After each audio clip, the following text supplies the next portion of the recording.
आजकल geopolitical conditions की वजह से एक क्लॉज बहुत ज़्यादा अंडर डिस्कशन है, जिसे कहते हैं फोर्स मेजोर क्लॉज। ये क्लॉज उस वक्त इम्प्लीमेंट होती है जब प्रोजेक्ट के दौरान कोई ऐसी सिचुएशन या कोई ऐसा इवेंट आ जाए कि जिसके ऊपर दोनों पार्टीज का कोई कंट्रोल ना रहे।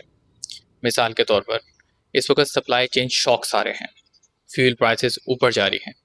दोनों पार्टीज को नहीं पता कि आखिर ये फ्यूल सप्लाई चेन का शॉक कब तक रहेगा, फ्यूल प्राइसेस कहाँ जाके एडजस्ट होंगी। लिहाजा दोनों पार्टीज के लिए फोर्स मेजोर इवेंट है। अभी आपने रिसेंटली देखा होगा कि जैसे ये कॉन्फ्लिक्ट स्टार्ट हुआ तो कतर और बहरीन ने भी फोर्स मेजोर का ऐलान कर दिया था। उसका रीज़न भी यही था कि जो वेसल्स उसके पास पार्क थी, यकीनन अगर उनको कोई डैमेज हो जाता तो वो कतर से इसकी कंपनसेशन मांगती। तो कतर ने फ़ौरन से फोर्स मेजोर इवेंट कहकर इससे अपने आप को प्रोटेक्ट कर लिया।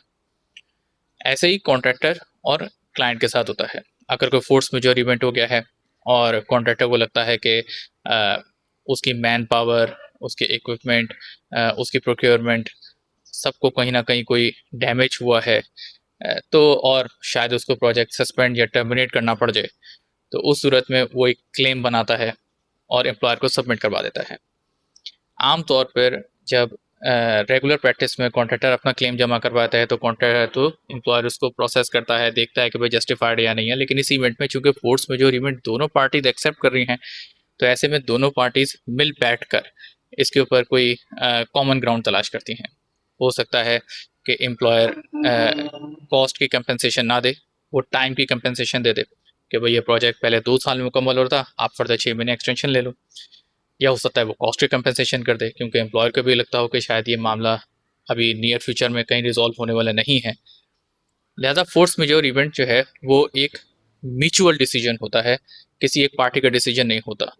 ज़रूरी नहीं है कि कॉन्ट्रैक्टर को अगर फोर्स मेजोर लग रहा है तो वो फ़ौरन से इसकी नोटिस डाल दे और एम्प्लॉयर्स को एक्सेप्ट कर ले, या एम्प्लॉयर को लग रहा है तो कॉन्ट्रैक्टर्स को एक्सेप्ट कर ले।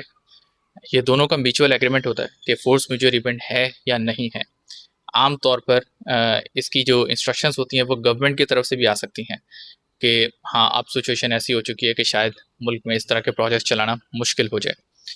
लिहाजा जो छोटे छोटे वाक़यात हैं वो फोर्स मेजोर इवेंट के अंदर नहीं आते, बल्कि वो वाक़यात फोर्स मेजोर की डेफिनेशन में आते हैं कि जिनका असर इतना ज़्यादा हो कि दोनों पार्टीज़ का उसके ऊपर कोई कंट्रोल ना रह सके और फिर दोनों पार्टीज़ म्यूचुअली डिसाइड कर कर उस सिचुएशन को हैंडल करती हैं।